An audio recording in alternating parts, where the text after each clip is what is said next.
Hey, dream weavers and plant lovers, and welcome back to the Herbs and Dreams podcast, where we explore how to weave our lives with the wisdom of dreams in alliance with the healing plants of Mother Earth on behalf of all life. I am so grateful you are here. I'm so grateful for all of you that have been tuning in and listening and sharing these episodes. I'm so grateful for all the feedback that I've been receiving about how they are helping you, helping your people, helping water the destiny seeds in your heart. And thank you. Thank you for being on this journey with me. If you want to dive deeper into this growing community, and to support the podcast and continue to grow, then I invite you to go check out my website, herbsanddreams.com/podcast, where you can, for only $8 a month, become a supportive member. That gives you access to a community space, a monthly dream group, and the ability to share dreams, answer questions, receive feedback, and more. Also, this episode is going to be diving into the topic that I love talking about, so much so that I've created a whole course on it that's going to be launching for the first time in February of 2026. And it is about the power of dream groups. If what we explore in this episode here today touches you, stirs you, inspires you, resonates with you, feels as though it is in alignment with your destiny path, then I invite you to go check out the Dreamweavers Circle teacher training that's starting in February of 2026. I am really excited for this. I'm bringing together all of these skills and experiences that I've had and been cultivating over the years and sharing it with others for the first time. So I'm really excited, and I also feel like it's really, really timely because moving into 2026, we are moving onto the other side of the keyhole of rebirth. The new world is being born, and I so believe that dreaming and turning in dreaming's direction is absolutely a capacity and a in-wired skill that we have had and do need. In fact, I believe that the earth is asking us to reawaken this dreaming capacity as we dream and weave the new earth together. Because as you know, if you've listened to this podcast in any amount, in my opinion, dreams are perhaps the most effective way to get out of our own way, to break out of ego consciousness, to break out of the confines of where we are, where we've been, and where we know ourselves to be. This is true both individually and communally and collectively and globally. Dreams make us accessible to new streams of information, new streams of inspiration, new streams of problem solving, of creative thinking, new streams of interconnected systems, thinking, planning, strategizing, problem solving. They come to evolve us. They come to help us. They come to reconnect us, and they come to awaken us. And so we need dreaming, and we need our dreams moving into birthing this new world. We all know, you know, I know, that the current dream that we have been living out is dead, or at least it's dying. It is not sustainable, it's not loving, it's not kind, it's not interconnected, and it's not going to last. And so what do we do in a time like this, in a threshold time, in a time of unknown? We access new streams of information, of inspiration, of insight, of creative thinking, of problem solving. And for that, y'all, we need our dreams. And so far on this podcast, I've explored a lot of ways to inspire and inform your ability to cultivate a dreaming and dream weaving practice by yourself.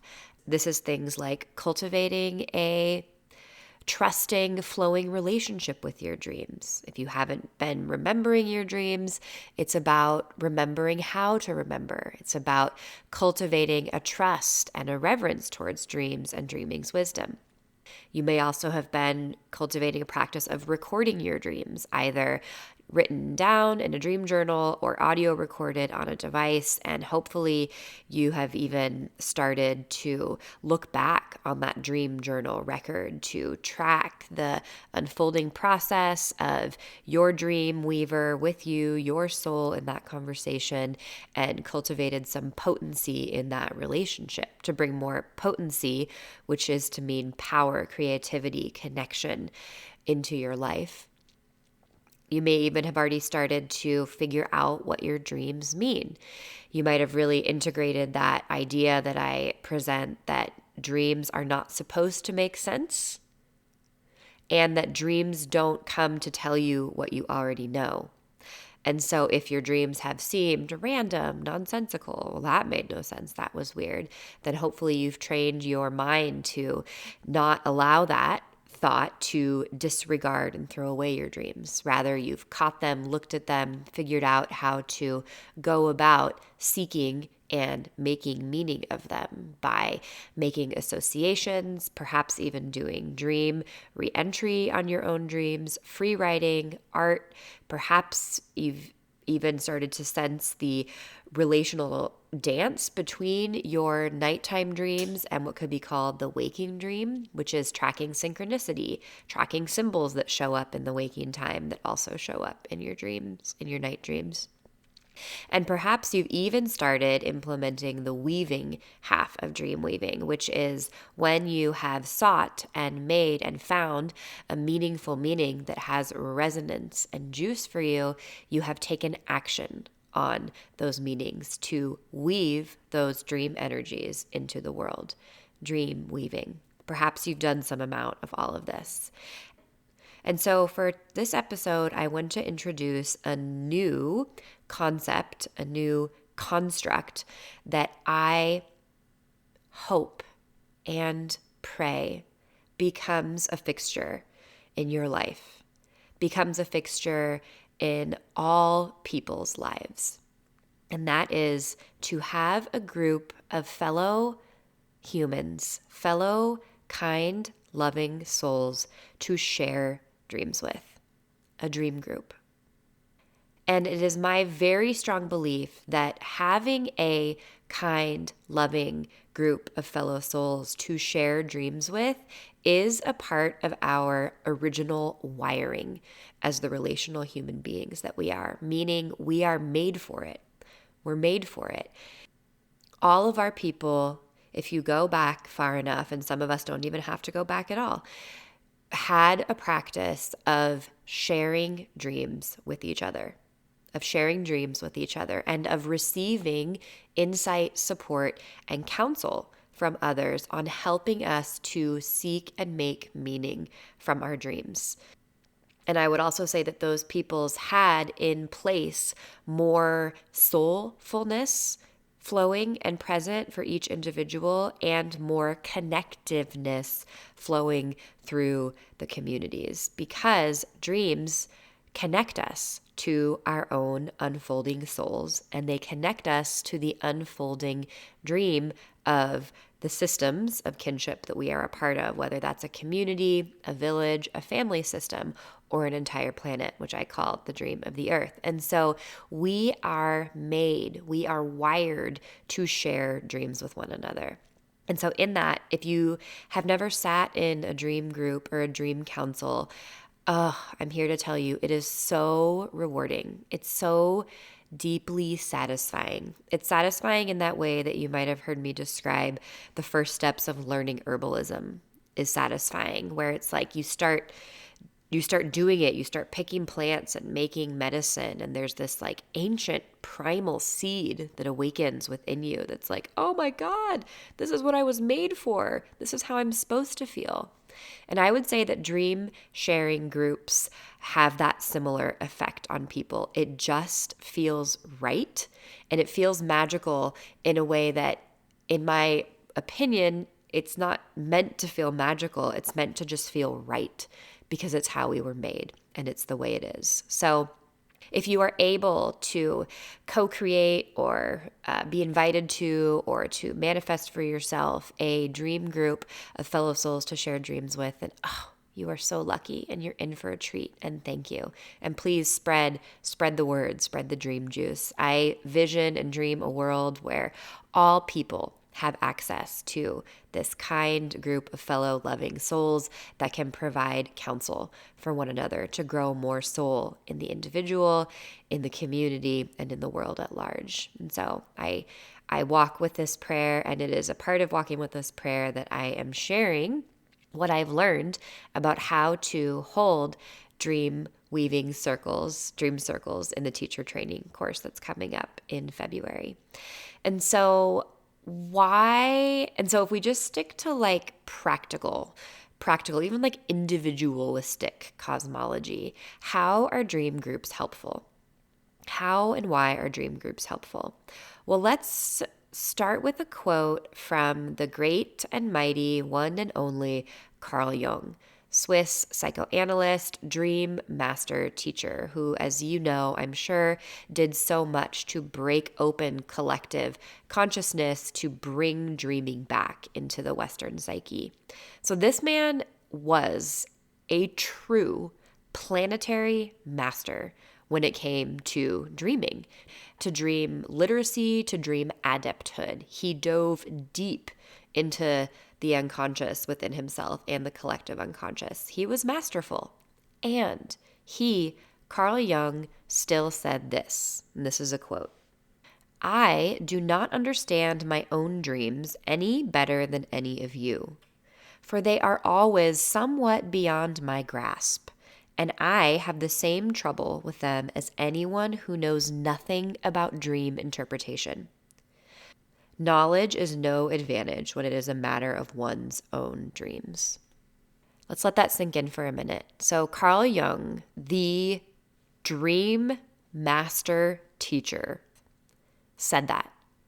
I do not understand my own dreams any better than any of you. Knowledge is no advantage when it comes to dreams. So to let that sink in, let's remember a quote that you have probably already heard me say. This one is from Jeremy Taylor, who wrote the book Wisdom of Your Dreams. This is a quote from that book. "No dream comes to tell you what you already know. All dreams break new ground in terms of conscious awareness."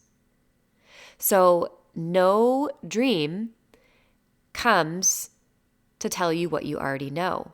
And it's for that reason that knowledge, what you already know, is of no advantage to you when you're figuring out your dreams. All dreams, whether it's mine or yours or your child's or your great-grandmother's or Carl Jung's, all come at the cutting edge of our conscious awareness. They come to break new ground, open up new territory of conscious awareness and evolution. So they all come with new information, new insight, new streams of energy, of awareness, of soul, of connection. And so because it's new, knowledge is of no advantage. Knowledge is of no advantage because knowledge is a function of the ego. Ego is who and how I know myself to be and how I structure reality. We love ego. I love ego. Ego is the reason that I get to live on this planet and experience myself as a separate being who gets to experience relationships and love and feelings and all of that. Not knocking ego. However, ego is not the best tool to interpret dreaming's wisdom through because ego has an allegiance to status quo, to what it already knows, to knowledge. And so because of that, because no dream comes to tell us what we already know, our path of seeking and making meaning from dreams requires that we, in a way, hack our ego, find ways around it in order to encounter new meanings of these new streams of energy that come as dreams. Ways around this we might have already learned include making associations, doing art, doing dream reentry, doing somatic embodiment work, doing medicine ceremony, prayer work, tracking synchronicities, augury, walking in nature, etc., etc., etc. And I'm here to tell you that perhaps the most effective, the most rewarding, the most helpful ways of finding a route around ego's grasp is to bring in the perspective of other people. Other people.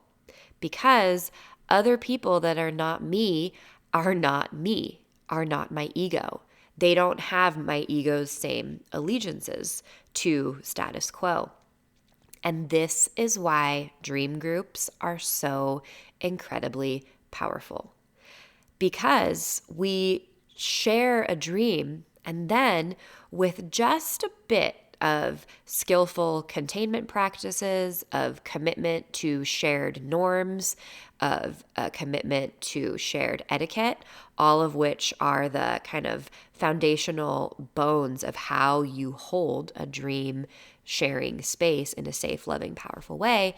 With that in place, you get to sit in a dream council where multiple other people get to share their perspectives on your dream with you. And that is such an incredible gift to have that. And what I love about dream groups too is that it really does function like a good, healthy council. Meaning everyone who shares their perspectives does so in a way that still honors the personal authority, the absolute authority of the dreamer over their own dream and meaning. So when everyone in the dream group is sharing their perspectives, their thoughts, their what Jeremy Taylor called projections, onto the original dreamer, they are doing so with respect.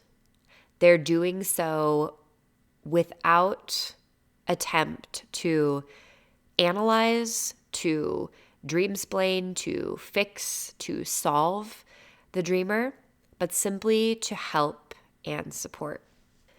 Jeremy Taylor, again, who, as you know, if you've listened to this podcast, I was certified as a dream work facilitator through his school, the Marin Institute of Projective Dream Work. And so I really do align with and bring in his body of work, projective dream work, into my group dream work.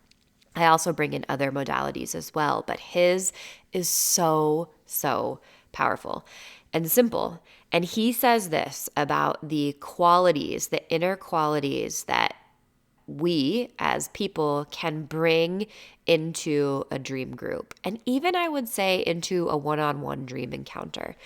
But if you are wanting to be one who listens to and supports and provides counsel for other people's dreams, then here are the qualities Jeremy Taylor says you would be wise to bring.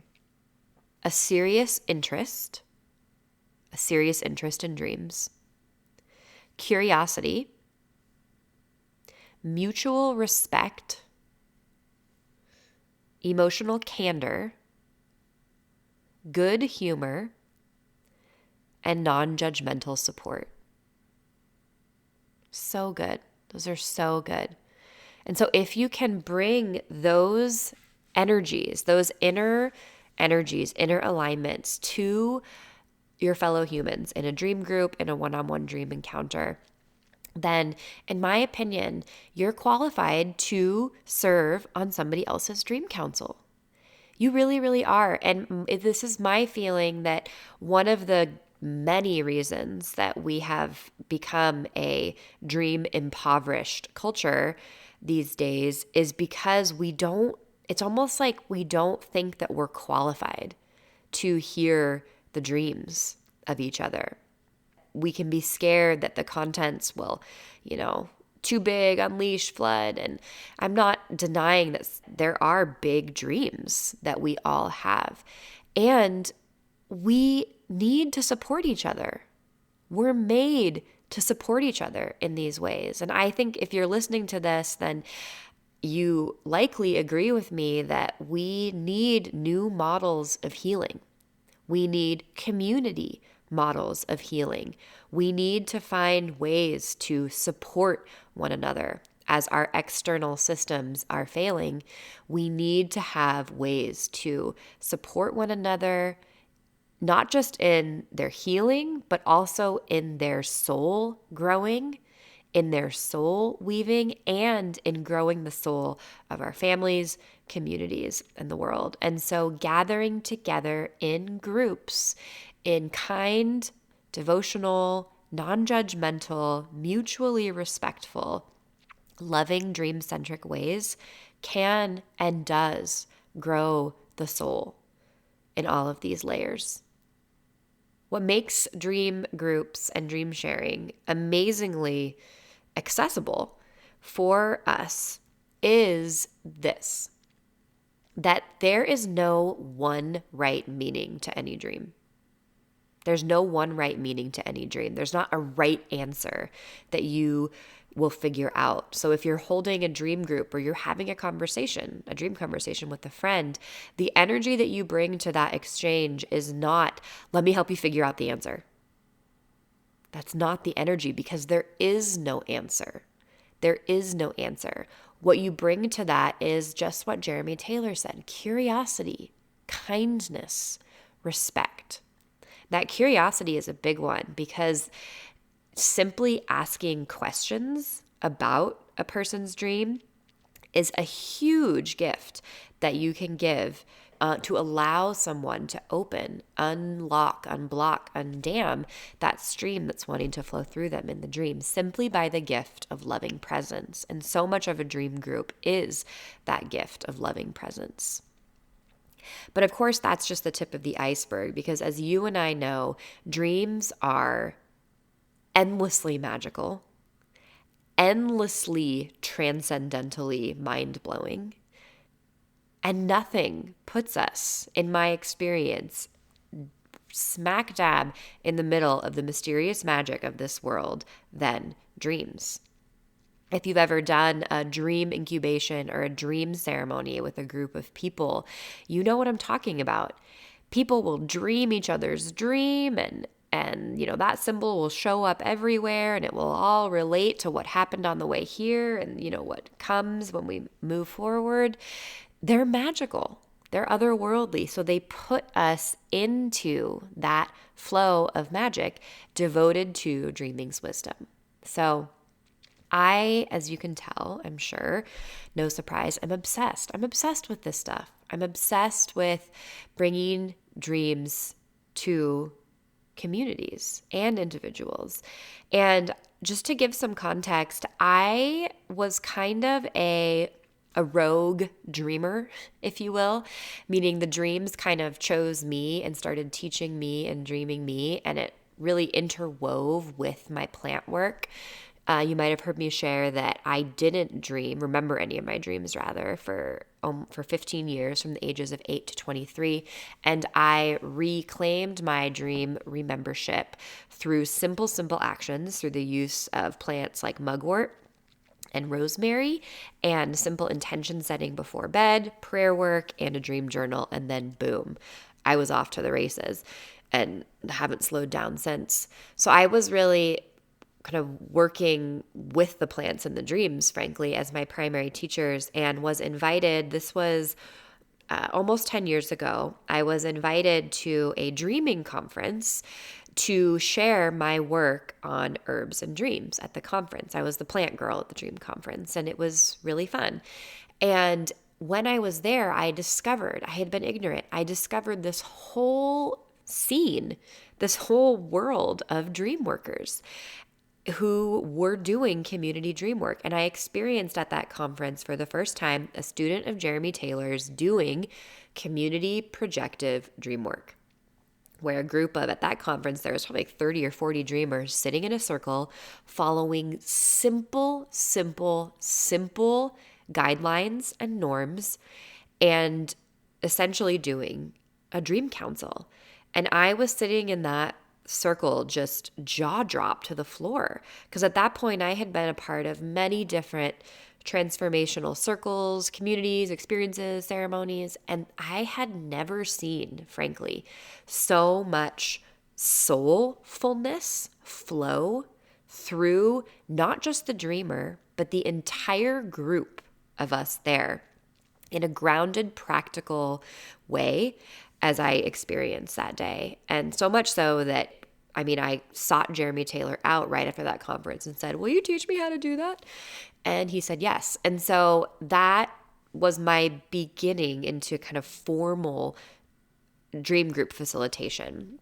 And I've gone on since then to really incorporate and weave in all of the things that weave me into holding dream group space. So my connection with the earth and doing shamanic practices has woven into my group dream work. So I do, and I will be teaching how to facilitate dream reentry guided by drum journeys or rattles to guide individuals back into dream reentry, as well as doing group dream reentry into individual dreams, as that is another powerful way of having dream counsel.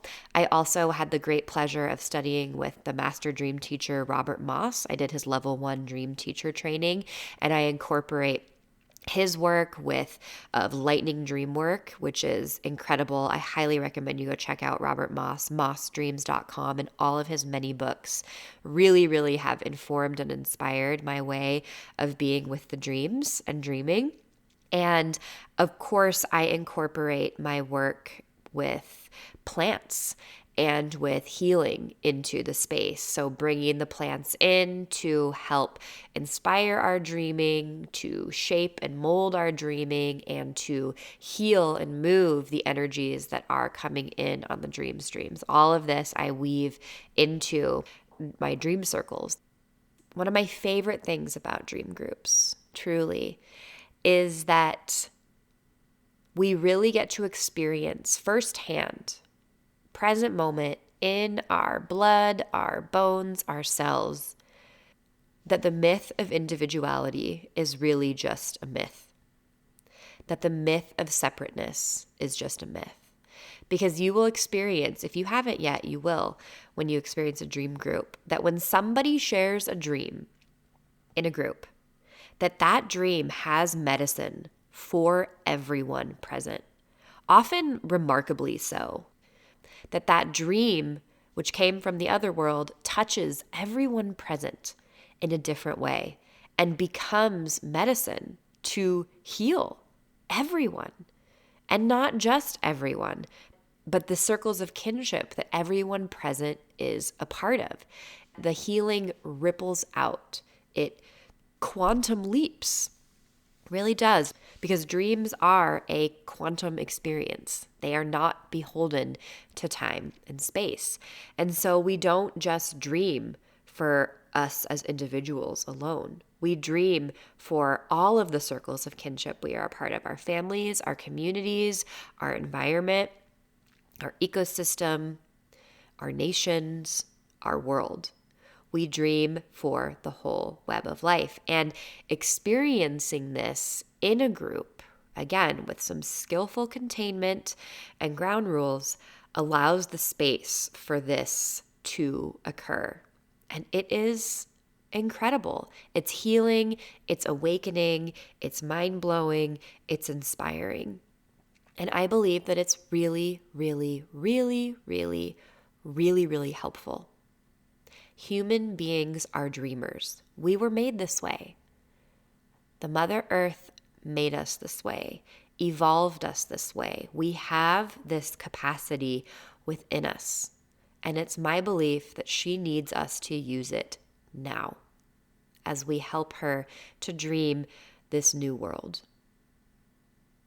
And so if you are wanting to dive deeper, of course, into this, then go check out my Dreamweavers Circle Teacher Training Program. I would love to have you and to share with you what I've gathered in these ways. And regardless of if I see you in there, I hope, pray that you find a place, a space, a group of fellow, kind, loving, dreaming souls that you can share dreams with,